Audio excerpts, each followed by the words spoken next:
कैसे हैं आप लोग। तो आज बात करते हैं वेट ट्रेनिंग के अंदर, वेट लिफ्टिंग के अंदर जो मूवमेंट्स हैं उसके बारे में। तो सबसे पहले जो ये मूवमेंट्स हैं ये तीन तरीके से डिवाइड होती हैं: आइसोलेशन मूवमेंट, कंपाउंड मूवमेंट और तीसरी जो है पावर मूवमेंट्स। आइसोलेशन मूवमेंट वो मूवमेंट है जिसमें आपकी बॉडी एक जॉइंट को यूज़ करती है। फॉर एग्जांपल जैसे अगर आप लेग एक्सटेंशन ले लें तो लेग एक्सटेंशन में आपका सिर्फ जो नी का जॉइंट है ये यूज़ हो रहा है, तो ये आपकी आइसोलेशन मूवमेंट में आती है। इसके अलावा जो दूसरी मूवमेंट है वो है कंपाउंड मूवमेंट, जिसमें से एक से ज़्यादा जॉइंट यूज़ होते हैं। फॉर एग्जांपल आप स्क्वाट ले लीजिए। स्क्वाट के अंदर आपका ग्लूट्स का मसल यूज़ होता है, ग्लूट्स का जॉइंट यूज़ होता है, साथ में आपका नी जॉइंट यूज़ होता है, आपका एंकल जॉइंट यूज़ होता है। तो एक से ज़्यादा जहाँ पे जॉइंट यूज़ होते हैं वो कंपाउंड मूवमेंट्स के अंडर आता है। तीसरी जो मूवमेंट है वो है पावर मूवमेंट।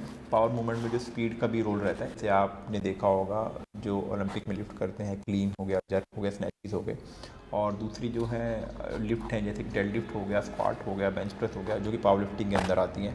आइडली इनको रिवर्स होना चाहिए अकॉर्डिंग टू K11 ऑल्सो, जो कि मैं बुक के पढ़ रहा हूँ।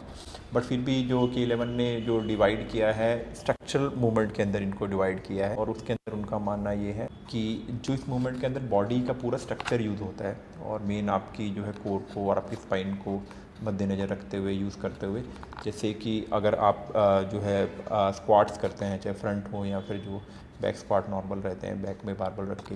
इसके अलावा अगर आप जो है डेड लिफ्ट्स कर रहे हैं, या फिर इसके अलावा आप अगर मिलिट्री प्रेस करते हैं खड़े होके, तो कंप्लीट बॉडी यूज़ होती है। तो ये स्ट्रक्चरल मूवमेंट्स हैं। पर अदर जो ये तीनों मूवमेंट है ये आगे डिवाइडेड होती हैं, जैसे कि बायलैटरल मूवमेंट, यूनिलैटरल मूवमेंट और आइसोलेटरल मूवमेंट। एक चीज़ मैं वो बीच में बताना भूल गया, जो कंपाउंड मूवमेंट है इसमें सपोर्टेड कंपाउंड और अनसपोर्टेड कंपाउंड भी फर्दर डिवाइड होता है। सपोर्टेड कंपाउंड के अंदर जैसे मान लीजिए आप रोइंग कर रहे हैं और जो सीट है उस पर बैठ के आप रोइंग करते हैं, तो वो सपोर्टेड कंपाउंड में आती है। या फिर आप लेग प्रेस कर रहे हैं मशीन के ऊपर, तो वो सपोर्टेड कंपाउंड में आती है।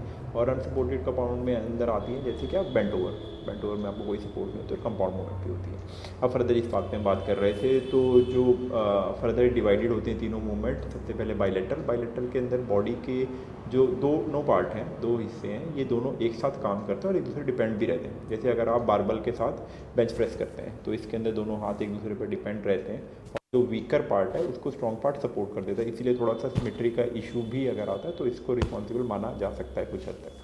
दूसरी जो मूवमेंट है वो आइसोलेटरल मूवमेंट है। इसमें दोनों ही हिस्से या दोनों हाथ अगर बात कर रहे हैं, इस एग्जांपल से बात कर रहा हूँ, तो वो एक दूसरे डिपेंड नहीं होते, लेकिन एक ही डायरेक्शन में काम करते हैं, एक साथ काम करते हैं। जैसे कि अगर आप डंबल प्रेस करते हैं तो दोनों हाथ एक ही साथ उठते हैं, एक ही डायरेक्शन में उठते हैं, लेकिन एक दूसरे डिपेंड नहीं है।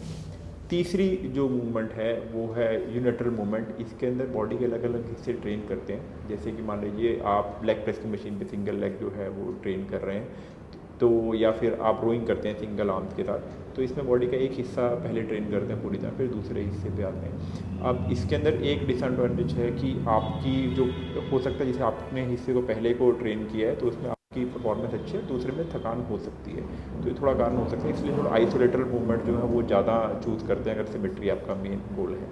फर्दर जो है इसके ऊपर ये और डिफाइंड होता है आगे मूवमेंट्स, जैसे कि ड्यूल एक्सिस और सिंगल एक्सिस। सिंगल एक्सिस में क्या है कि आपके हाथों की पोजीशन थ्रू आउट जो मूवमेंट है, या फिर बॉडी पार्ट्स की मूवमेंट थ्रू आउट जो है वो सेम डिस्टेंस पे रहते हैं। मान लीजिए आपने बारबल पे जो है बेंच प्रेस की, तो आपके हाथ थ्रू आउट जो मूवमेंट के अंदर एक ही डिस्टेंस पर रहते हैं। अब लेकिन अगर यही मूवमेंट आप जो है ड्यूल एक्सिस में आ जाती है, अगर आप डंबल से करते हैं, और इसमें रेंज ऑफ मोशन भी जो है रेंज ऑफ मोशन ज़्यादा मिलता है, क्योंकि हाथ थोड़ा और नीचे तक आ सकते हैं, और ऊपर भी आप थोड़ा सा और एडिक्शन का फ़ायदा ले सकते हैं। तो ये है बॉडी की सारी मूवमेंट जिनको कि डिफ़ाइन किया गया इस हिसाब से। और अदर हम कल और नए टॉपिक के साथ आएंगे।